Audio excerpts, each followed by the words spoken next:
everybody. Welcome to another episode of Arcpoint Sessions. I'm so glad to be back after a little break. But this month we've got very viola heavy guests, so I'm very excited. This is my type of show, literally. But today we have Adriana Linares, big mentor and inspiration of mine, and I'm so happy that she could join us. Thank She's a you. violist in Dali Quartet. She's a viola professor at Westchester University, does a lot of things, and is also the director of ArCoNet, a really good organization that I will definitely be asking her about later in this little conversation. But why don't we get started classic interview type fashion, and just tell us a little bit about your biography or Well, I mean, how far do you want to go? I grew up in Venezuela. I was born in Caracas, Venezuela, and I grew up until I was 17 in a wonderful environment of our culture. I have to say, growing up in Venezuela was just a lot of music, a lot of dance, a lot of celebration, a lot of family time.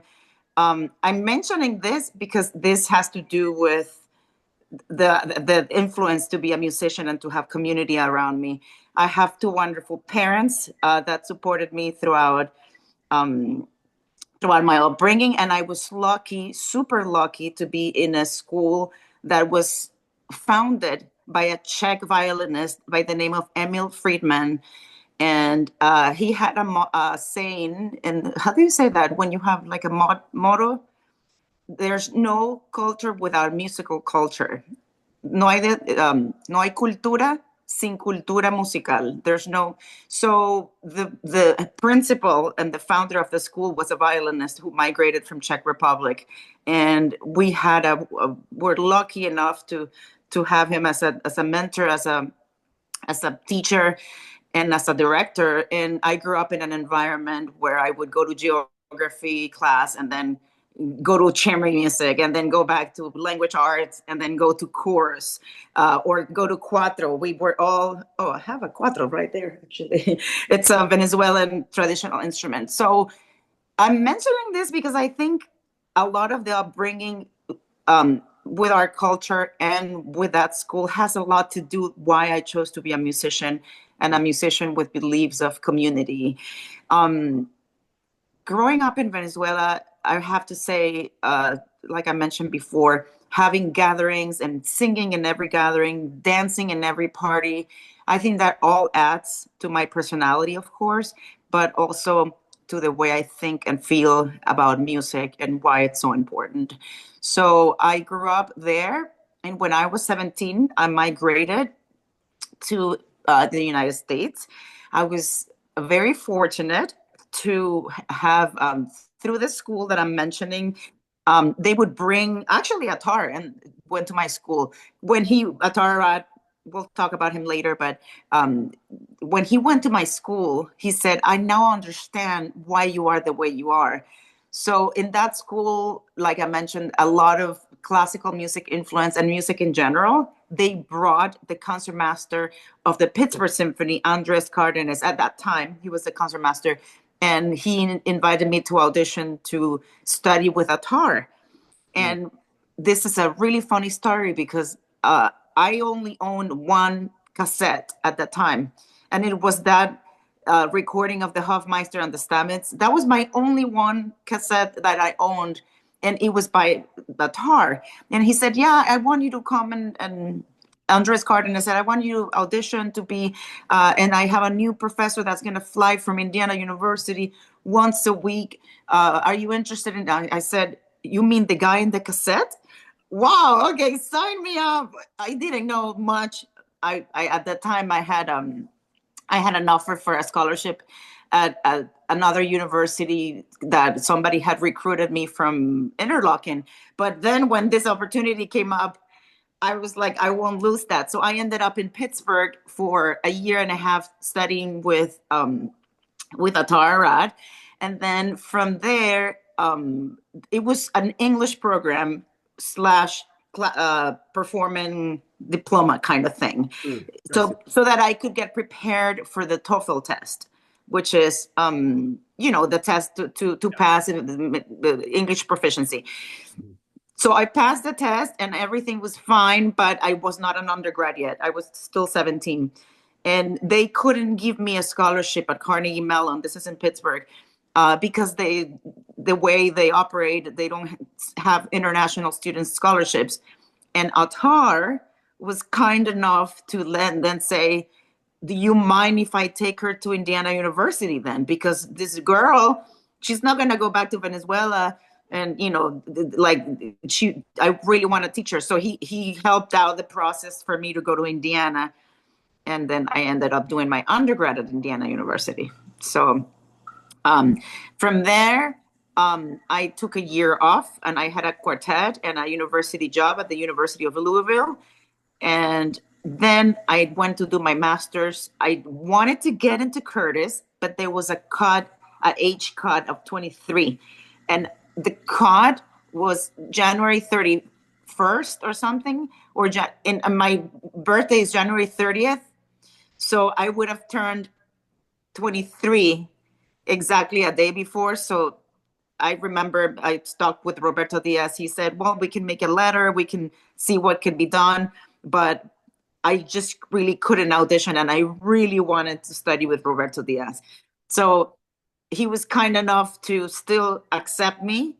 And then I did my master's at Temple.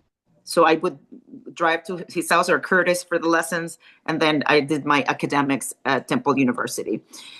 And from there, then I started my career. I don't know if you want to stop here or.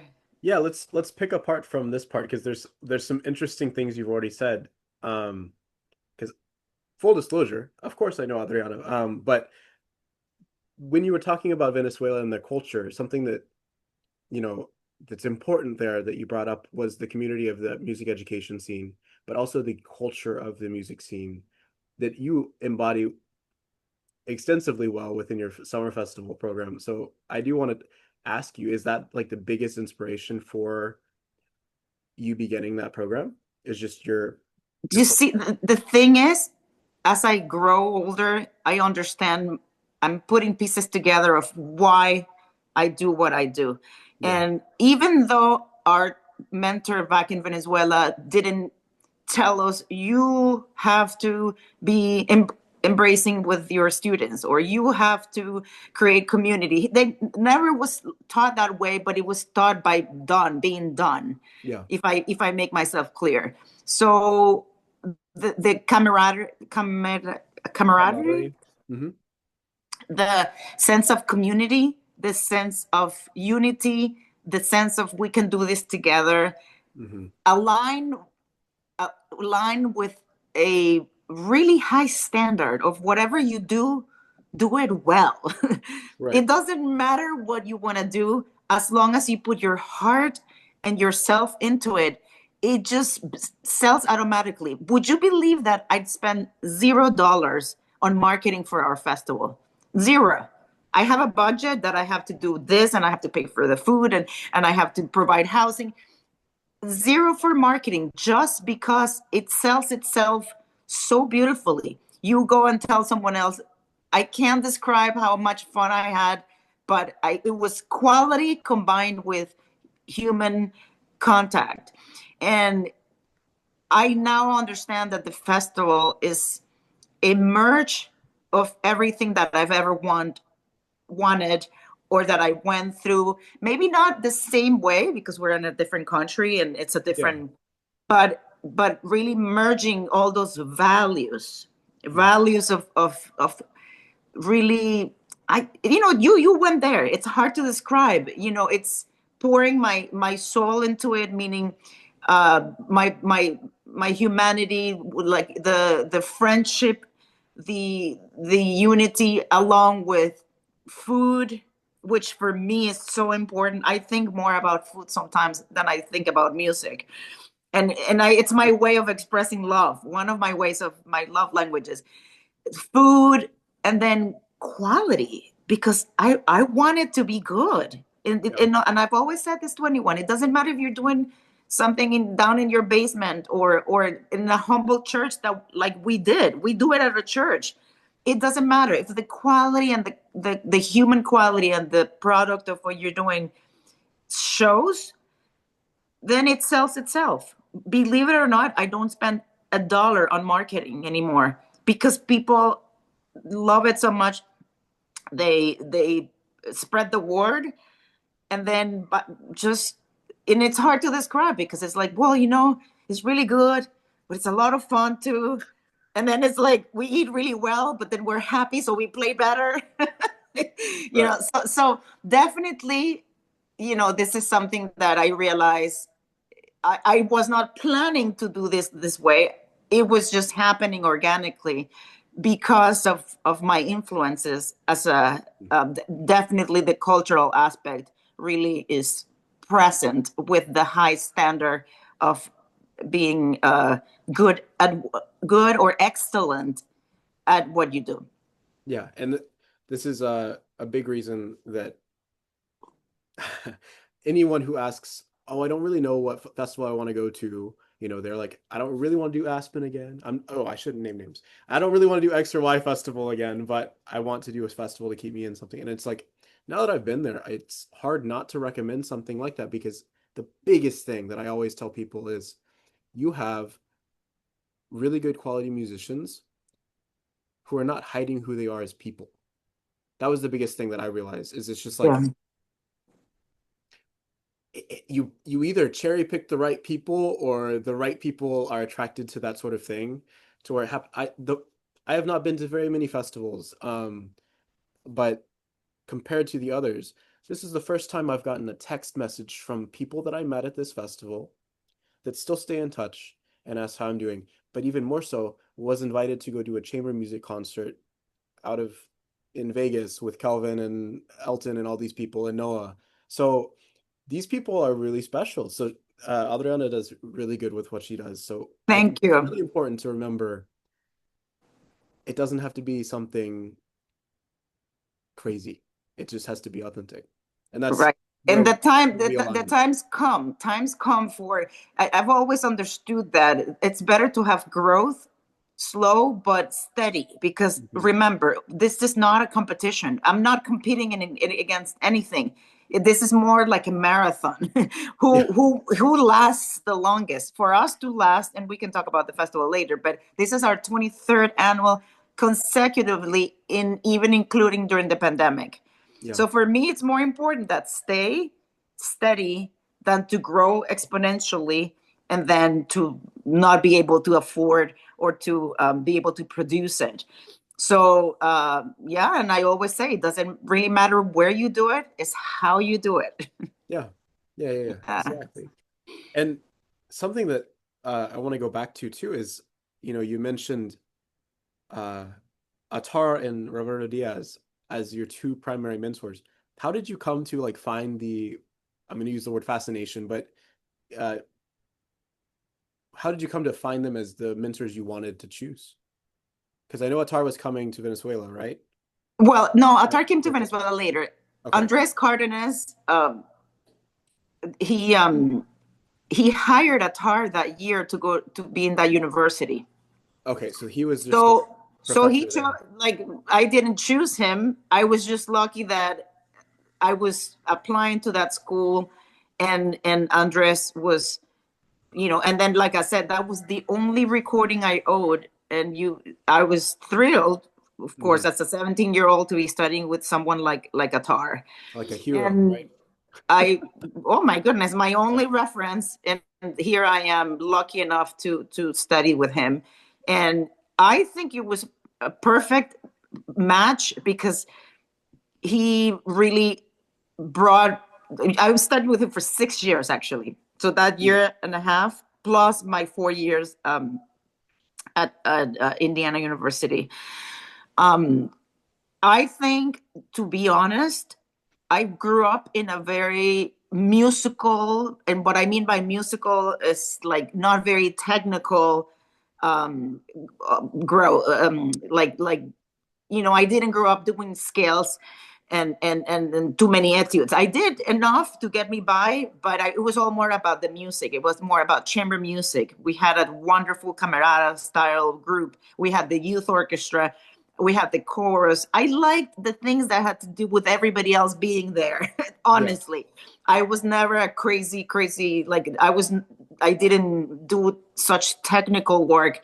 And when I had a tar, if I would have had a teacher that was too much into technique and live in details and tedious kind of work, I would have probably quit, because he was able to read my I was pretty talented and I was pretty gifted naturally, but he led that kind of role and went with what I had instead of imposing any new, like, did you have to hold the bow this way? I never told me how to hold the bow, or you have to have your hand like this. It was more about getting my musicianship out from what I had. And then with Diaz, I at the time I was interested, when I graduated, I was interested in I always had a quartet. I was in the Quartet quartet back in what do you call in Indiana. I don't know if you know what that is. Yeah, I, chamber, I, right? I, I was so much into chamber music ever since I was 15. I'll tell the story later if you want, but lots of quartet, always played in a quartet. I've never quit. I've never stopped being in a quartet. Hmm. But when I graduated, there was one time in my life where I thought maybe I should pursue the orchestra thing. And so that was when I thought of Roberto, because Hmm. I the principal of Philadelphia Orchestra at the time, and of course teacher at Curtis. So I studied with him, and for 3 years I studied with him. It was all orchestra excerpts, of course concertos and sonatas, but I think I covered all the excerpts from for the orchestra auditions. So that's why I chose him, because I know that a lot of his students had won jobs, and he was the principal at the time of the Philly Orchestra, and so I'm glad I started with him at that time, because I call him, I don't know, I call Attar the poet of the he's so poetic, and he's such an artist, like everything is through stories, and there's no over technicality. And then I called Roberto, and hope it's a compliment, but I call him the engineer of the viola. He's such an engineer player. He had to I guess he understands the instrument really well. So I feel like studying with him made gave me much more insight on technicality, but not like he was a technical teacher, because he was very into overall music and shape and arch and the architecture of the Right. music. But he really understands the instrument, and so I developed a set of completely different skills that if I may have had that when I was 17, 18, maybe I wasn't ready to grasp the understanding and the drilling and the tricks and then the practicality of the instrument and the music. He's fantastic, both of them. I feel very lucky, because the combination that I have between the two trainings, it's obviously what the biggest influence that I had as a violist. I've played for other people and I've studied with other people shortly in summers and coaches and things like that. But the two of them I was thinking doing like exercise with my memories about having them. They're both very bright people. Yeah. And it was so awesome to have both of them have come to our festivals, and Roberto has come to a few boot camps that I have, and it's very different to see them as an adult and as a teacher that I am, because I was like, wow, these two, they're so smart and bright and intelligent, and I feel very lucky about that part too, if you know what I mean. So Yeah. artistically, they're both incredible violists, but as people, they're very very knowledgeable and great persons. Yeah. So human beings, which we go back to. In fact, I have to tell you the story. When Attar came to our festival, he coached the fellows and spent 2 or 3 days. And I said, I made a schedule where he would rest a little bit in the middle of the day, but then every night he wanted to go out, which was awesome. He's like, oh no, this is great. I want to see everyone. And then when I dropped him off at the train station, he said, I'm really proud of you. I was like, oh, and he loved the environment, and you can tell that he just loves people. And with Roberto, well, he lives here, so he drove himself, but it was great to have him. In fact, I have a student that's with him now at Hmm. Curtis, so it's great to have that connection still be active. Yeah, yeah, yeah. No, Atara is definitely very linked with the idea of people. I remember going over to Thanksgiving and, he's just very philosophical person, just asking very random questions like, what's your first ever memory that you can recall? Just Oh, wanting to be inquisitive and learn about people. And I mean, I'm glad that I'm not crazy in the reasons I chose to study with him too. It sounds like we're very aligned in that regard. But it's hmm. funny, the first thing you said though was um your schooling didn't really come from the thought of doing scales and etudes, and you chose probably one of the most prominent figures of I don't do scales, I don't do etudes. That's a Tara Rod, he does it Yeah, within the I mean, within the context of he music. he just said that they're in the music, and I think that's great for, but I mean, unless you're in need. But then Roberto Yeah. was like, you need some skills. You need to do some skills.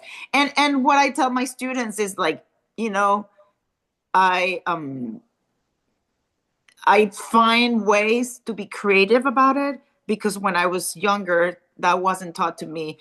You know, and should I have had that training? Should I have had? Would I be a different violist? Who knows?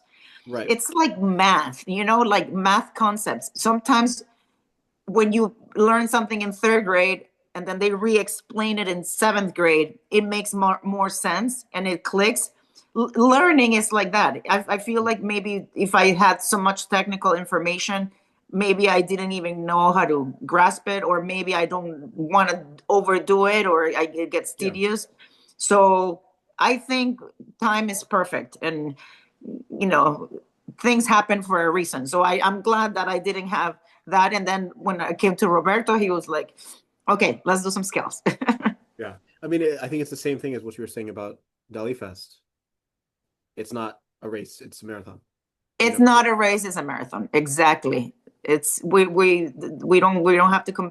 And the profession itself, our profession, it's not, I try to explain to people, it's not who gets there faster, it's who lasts the longest. Because what we do requires so much stamina. You know what I mean? It's I being now, I'm talking from experience of holding a festival for 23 years, holding a youth orchestra for 18 years, holding a string quartet for 22 years. It's then you look back and you're like, well, anyone can have a wonderful idea, anyone can start something from scratch, but it's making it last, and humbly getting better and better at it, uh, and just the consistency. It's the word I'm looking for. To have that consistency, that's harder than to just, you know, uh, try to think that you have to beat somebody up, or you have to go faster, or you have to learn. I say that to everyone. All those concertos there's no age. If you have a 16-year-old playing the Walton concerto, or the Bartok concerto, it's like, chill. You have enough time for this. There's no race. It's hard to explain that to students. It's hard to explain that to my son, for example, or to other people that I mentor. It's because I have an advantage. I've already gone through it. And in life, you have to go through it Mhm. yourself in order to make those Absolutely. connections. Except for your second children, your second child.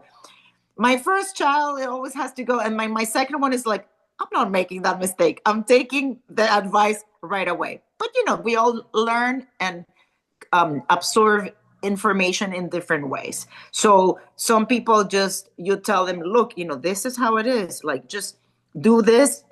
And some people have to go through it themselves. So anyway, I'm getting too philosophical now. No, that's my blood. No, I think something too that's important to mention is classical music culture breeds that competitive nature with competitions and the music school and orchestra. Everything really kind of goes, you have to do this by this day, you have to do this by your 30. I mean, even myself, I preach, there's no race. And after working with Elias, his line he always gave me was look down at the music stand and don't chase stars.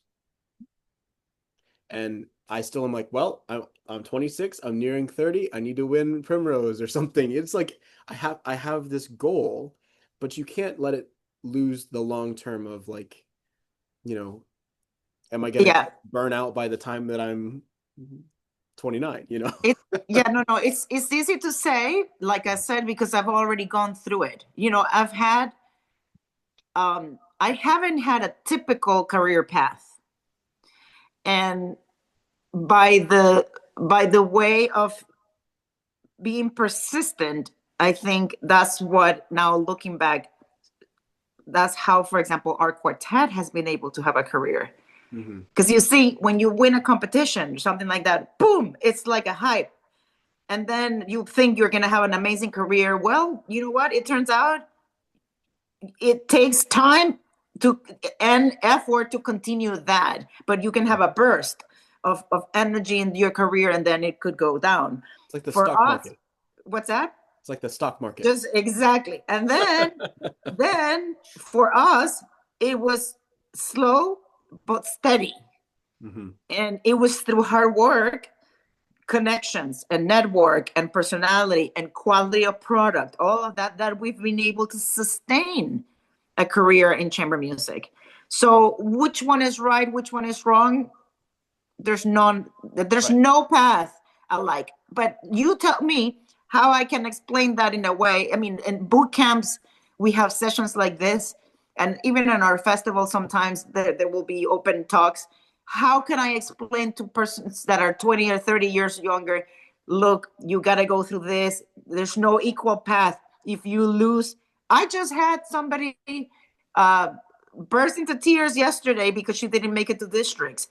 And she's 13 years old, and I'm seeing her cry while my other students got in, and I just let her cry and say, look, there's nothing I'm going to tell you other than you have to go through this, and it's going to pass, and you will win other things, you will get into other things, but until they go through it themselves, the connection doesn't happen.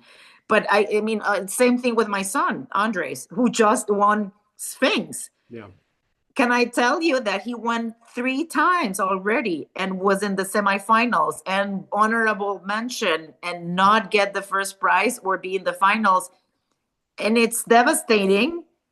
And that in itself, my son is, for me, it's a piece of inspiration. He's such an inspiration because he was resilient enough to go back, put his ego on the side. He says that I put my ego on the side. Even if I don't get chosen again, I'm going to go and keep trying. So it's a lesson of perseverance. Yeah. Right. So I think, in the classical music world, there needs to be more mentoring about this, because it's very easy to fall into a place where you destroy yourself. And this is what I think, and I don't know, I might be wrong, but there's too much blending between who you are and what you do.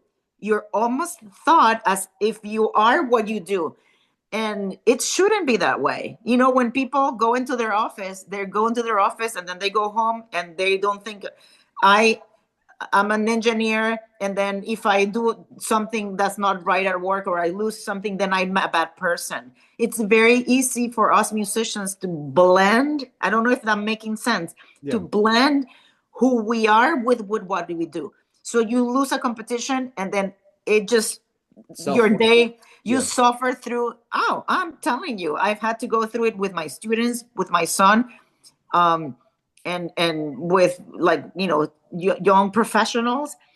So it's pretty brutal.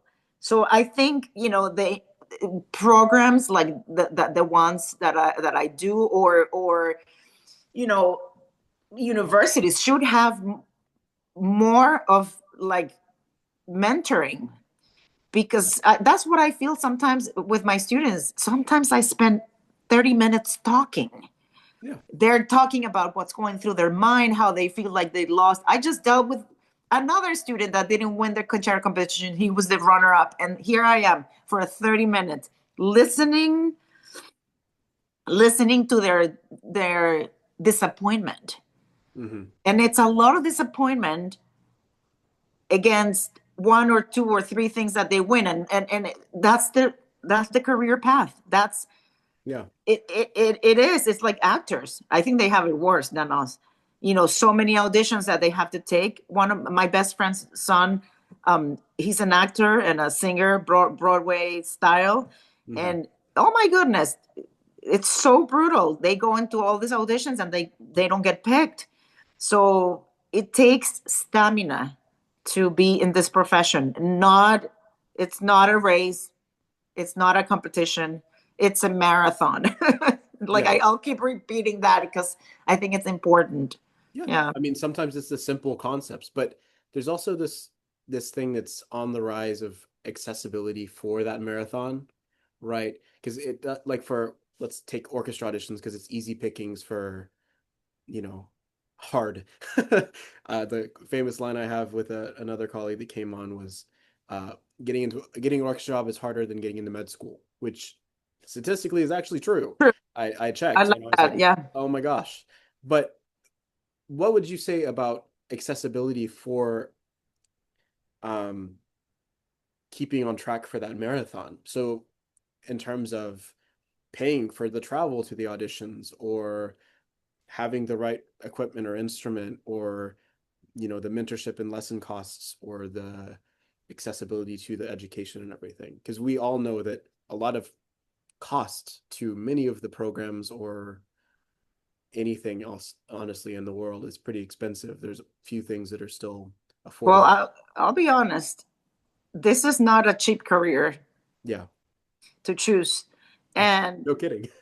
I mean, it, I can tell you from myself, the path that I created for my son to have the opportunities that he has have nothing to do with me as an immigrant went through. I have to deal with a lot of international students, Hmm. and I've brought through ArCoNet a number of Venezuelans and Puerto Rican students and students from Colombia, from Ecuador, through a program that I had. And when you migrate, it's even more different, more difficult. Hmm. Being an international student, you can't work at times, and so the opportunities are less for sure.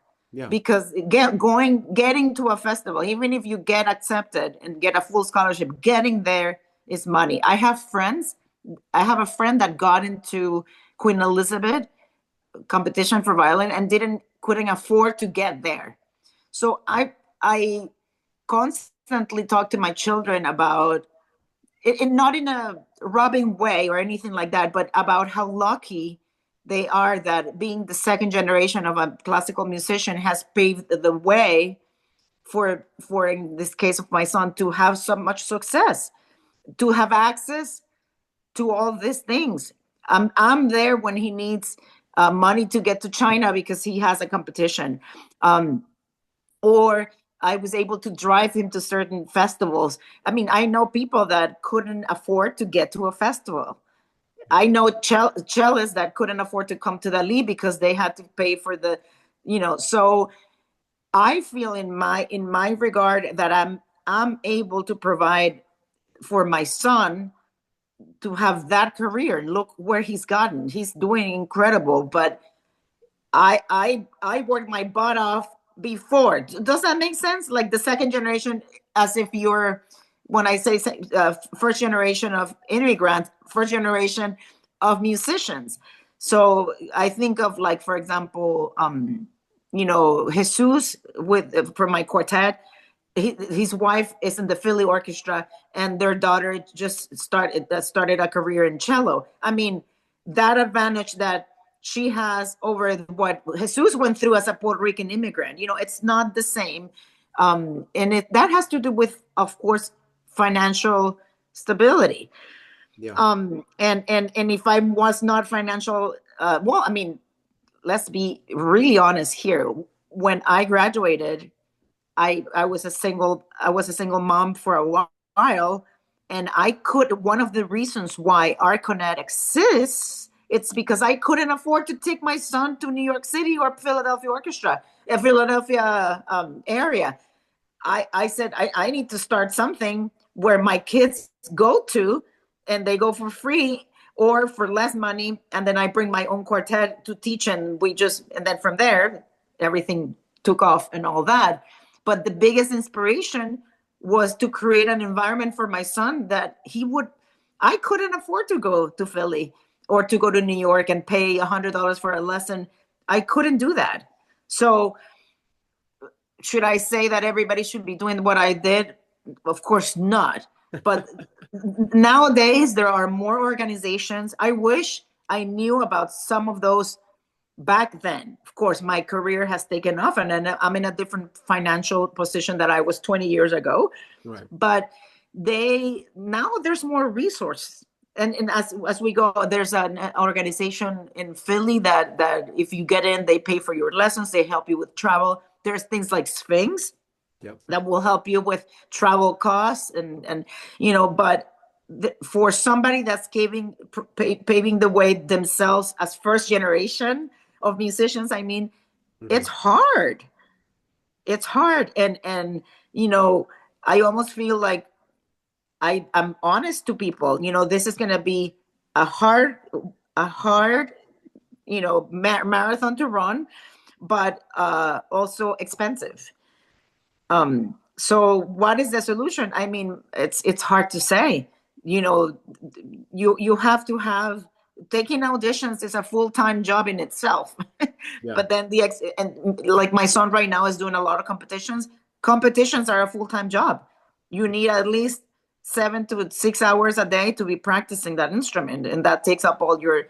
So I feel like me as first generation couldn't have done that. I had to teach and make money, and I had to gig.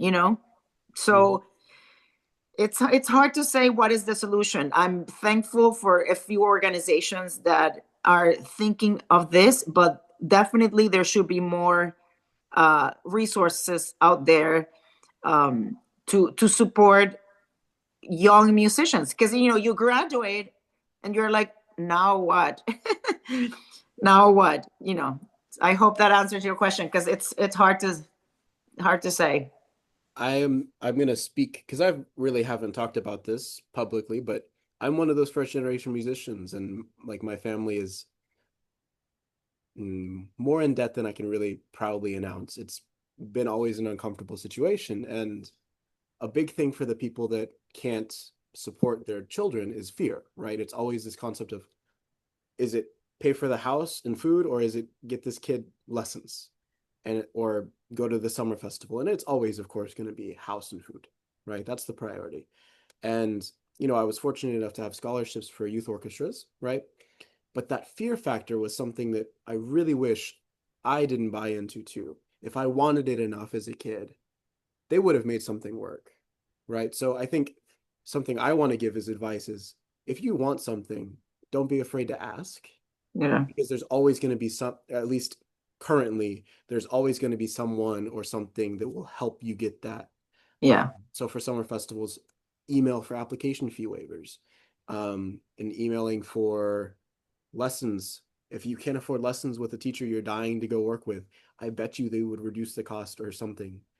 That sort of communication and not living in fear is super, super, super important, because if someone is right, or if the program or if someone is right to work with, they will make it work for you, because Correct.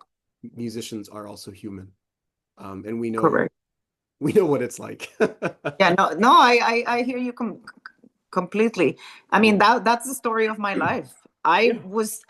I'm from Venezuela, and you can understand, as an international student, I wasn't able to pay even the applying fees for Yeah. anything. Yeah. Nothing. So my only bet was to ask, or to, through my work or my abilities, and persevere, because if not, then I wouldn't be where I am, thanks to all the help, starting with Atar, who Yeah. advocated for me at Indiana University. He really, really, really, really, I gotta tell you, my math score was not great on the SAT, and he fought for me.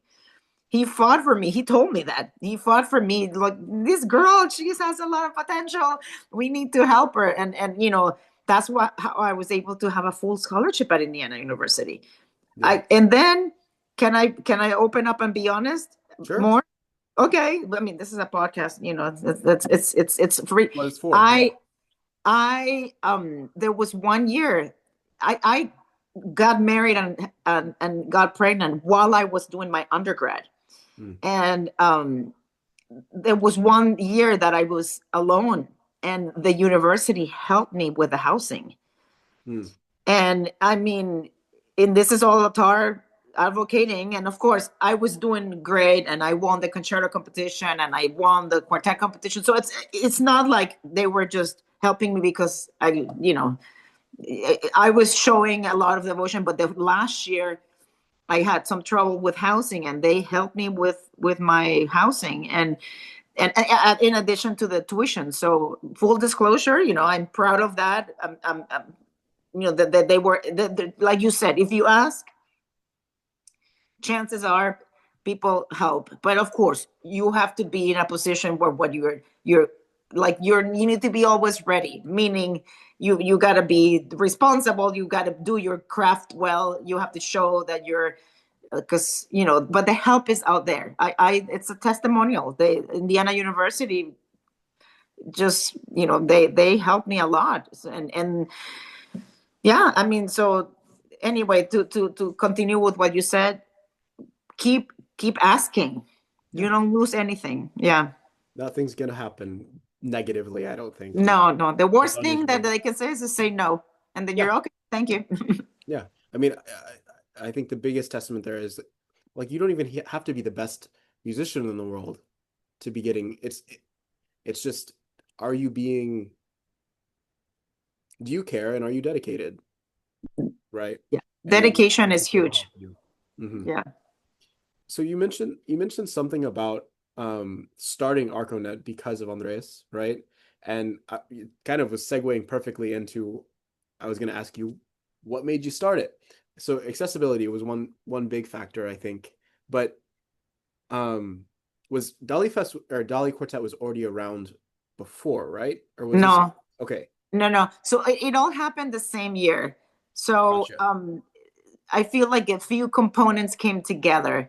So when we formed the quartet, um, then that year we decided to form a camp, not a festival. It was just a camp, and we had about 11 kids, and that was through a school where I was teaching. They gave me the accessibility to have a camp.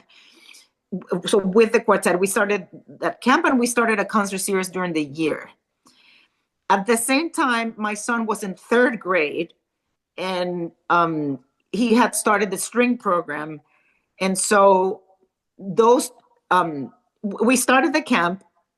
We did it for a year, and then my son started to get better at the cello, and so during the year, the parents were like, "Oh, can we have lessons as well?" Or so the quartet started to do lessons as well. So one thing kind of led into the other. Then Andres started to get really good, and I said, well, this program, let's make it more.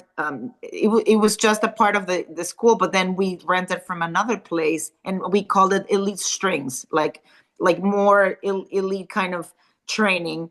So then we had a youth orchestra with all the kids that were taking the lessons. And then in the summers, we continued the camp. And then it got to a point where if I would go to Puerto Rico or Venezuela. Kids wanted to come from other countries. So we created a program where kids would come for 6 months. They took the TOEFL, kind of like what I did. Right. So and it started to get too big for that school for us to be under the umbrella of that school. So at that point, I had, you know, a moment of like, what do I want to do with all these programs? We had the lesson program, academy style. We had the youth orchestra. We had the boot camps, which I can talk about, but we had that and the festival, all under the umbrella of this school. And then what I decided is to just separate and then create my own nonprofit. So we created ArCoNet, and I mentioned that biggest inspiration is Andres, because this was making sense with the growth of the quartet, but with how good he was getting. So you know, he had if I had an audition or he had an audition or something important, we created the boot camps, which is like we all go practice together, have lessons, and play for each other. That's the boot camp. Basically, that's what it is. Let's all practice at the same time. Let's get lessons. Let's breathe and walk and eat together. And then let's play every night for each other, just because we need to run through. So master class. So that's the boot camp. And so then that's how ArCoNet was born. And our community, Arco network, ArCoNet. And of course, Arco means bow in Spanish and in Italian. So that's how the whole, and the idea of community. So there's 4 keywords: performance, education, diversity, and community. Those are the 4 words that that define us, because we have a big component for performing through the concerts, through the youth orchestra, through performances in the festival, and then education, because we offer lessons, we offer coachings, we offer, and then diversity, because look at me, like, we're all different backgrounds, and we promote that. We promote a huge diversity. And then the last word is, what was it? Community, because that's the huge part of it.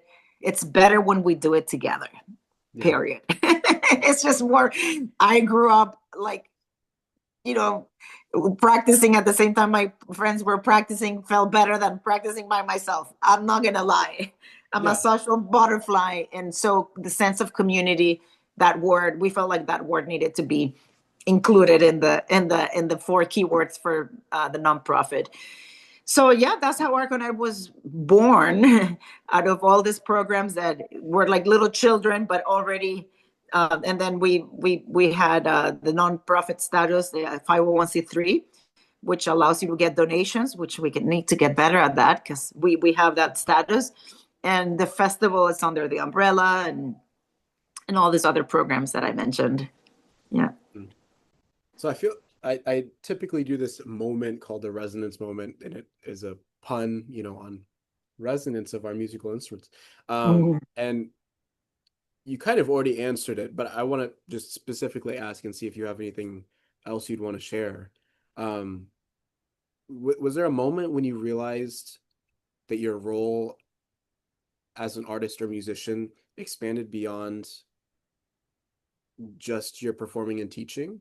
Like, was that the impetus of, like, did that just start from ArCoNet and everything, or was there a time earlier? Actually, you know what?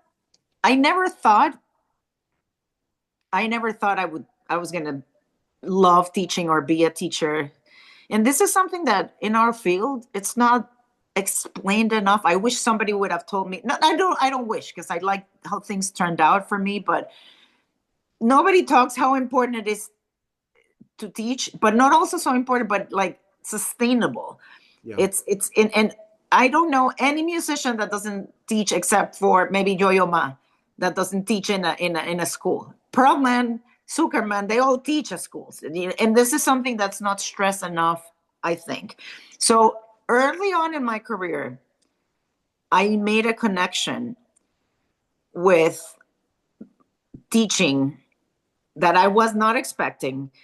I made this is how I thought of it. At the beginning of my career, I had 2 children already. And this whole gigging thing, traveling at night, driving late hours, that was just not going to work for me because I wanted to be more home for my children. So that coincides with the formation of ArCoNet and all the programs. Mm-hmm. And I said, I'd rather have 5 students, 10 students, 20 students, and have a steady income and life, teach them while my children are in the same building. I'd rather be doing that than gigging or long hours or something like that. I then realized the impact that I had over people. So to answer your question, I said, this is like a power, a positive power, Mm-hmm. that I have so much influence, good influence, hopefully, right? Because, Yeah. we do as mentors, it's like a power that you have over. I realized that because Mm-hmm. I never thought, truly think of it like a superpower. It's incredible. And that's why, sorry, I don't mean to branch out, but that's why it's so important to choose the right mentors, Yes. because they could either, hopefully they could form you and inspire you and not destroy you. There's a lot out there that, it's not for us to talk right now, but there's a lot of not great mentorship in the world. Anyway, going back to this, I realized, wow, what I say has an impact. Mm-hmm. And not only as a musician, like you said, but as people. So I realized early on, wow, I can go beyond the craft and influence my students to be better people. I remember it, like even the culture. My students all know that I will feed them when they come to my house. Like, like the sense of community, like we talked, the sense of, you know, unity. I can insert values that I have that are not necessarily exercises for shifting well, but rather being good people. And I cannot tell you like how that early on, thank God, I made that connection. And I'd rather be getting paid for this than just doing random gigs that I don't have any influence over, or just go to a city I play, but I don't even know who I played for. Right. And I love performing. Don't get me wrong. I'm half and half. I do a lot of teaching and a lot of playing.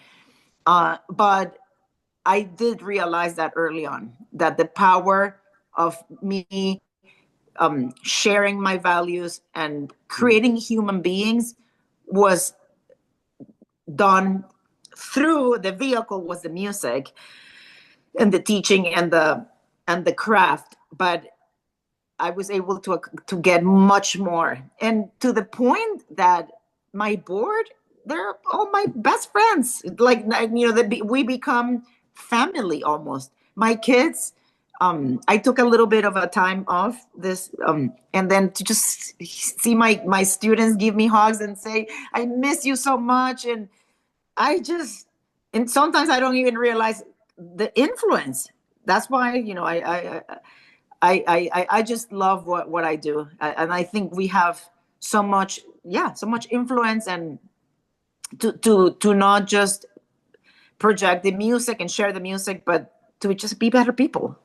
Yeah. It's Period. something Yeah. easy to take for granted, I think, too. Because we're doing it for our living, but you said something earlier about it's easy for us to absorb what we do and who we are and combine it into two. So I think this is that weird duality of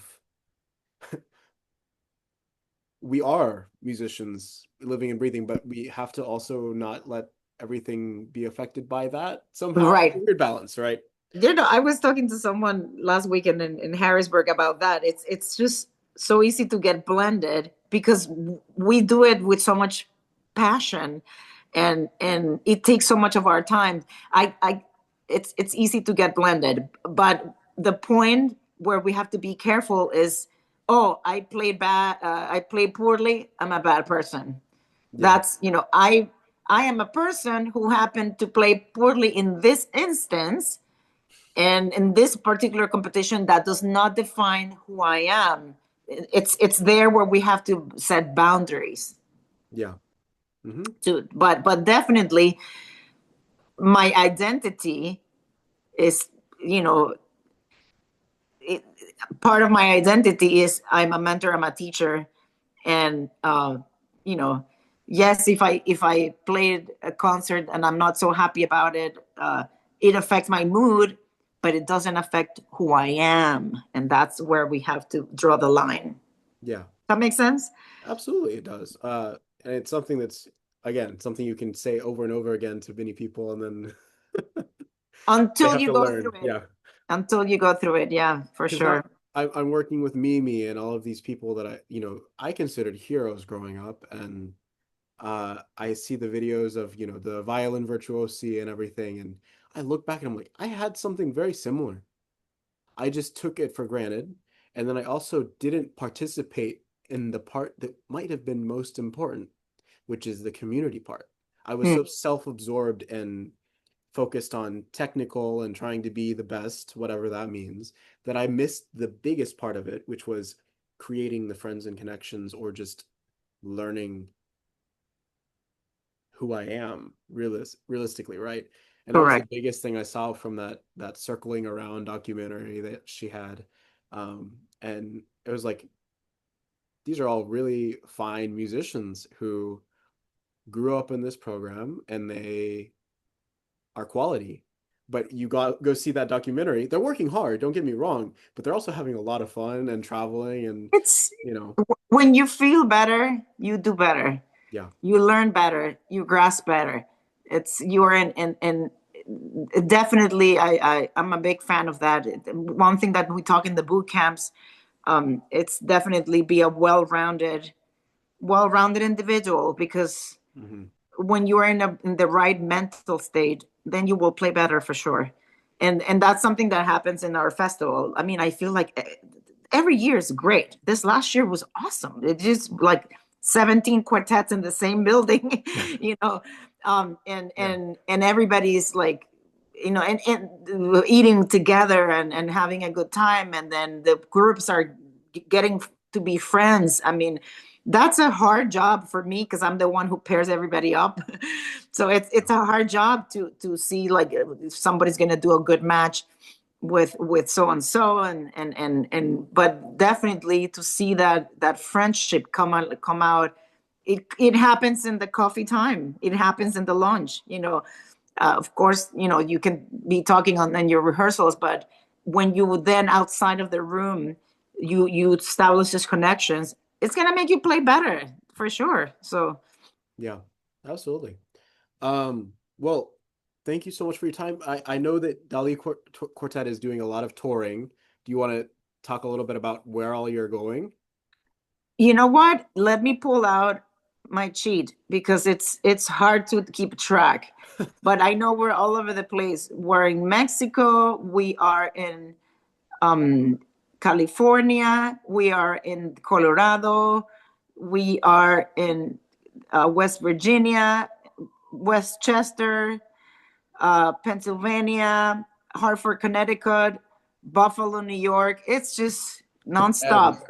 Yeah, Yeah, and something that I hope for everyone to go do is go watch the quartet performances they have online, or if they're close by, because something that's really important is they're bringing diverse repertoire into the thing and merging um, tradition. It's something that I think someone said the other day that um, Beethoven and Haydn, they're going to come to the point where no one really plays their music anymore, and it's our job to keep that alive. But we also have to introduce other New- things, because if we just keep relying on the same pieces from, you know, 200 years ago, we're going to run out of enjoyment soon. for sure. No, we have a big mission, which is to promote, the classical repertoire, but also Latin American composers and Spanish and new music from by American composers as well. So yeah, it's a busy agenda, and then we close the season with our big festival in August. We got the dates now. August 1st to the 9th is for the fellows, starting on a Saturday, August 1st. The applications will be open from February 15th to April 15th. So look out for that link, and share it with your friends, because I want to keep it on zero for that marketing budget. $0. Yes. Do you have the high school program too that you do? When is that Yeah, going to run? the same. Same The high time? school. Yeah. Like it's at the same time. Remember how did you coach? I did coach, but there was a group before the week before as well, right? Oh, the week before is the baby quartets. It's Okay. elementary school. Yeah. It's the junior camp. It's Okay. we last year we had 5 quartets, babies, like 7 and 8 year olds playing string quartet and I string see. orchestra. Yeah, and then they have a little bit of theory. They have body motion, body percussion. They have a history. And yeah, that's the week before from 9 to 2, and then the boot camp is the week before for high school, middle school, professionals. A lot of people that come to Dali, Hmm. they come a week before, because that's when you can take private lessons. Because Dali Festival we don't do. We Right. Dali Festival is just Hmm. quartet, camerata, and workshops. Yeah, Yeah, keep because it I have some simple. students in Pennsylvania that I'm gonna push.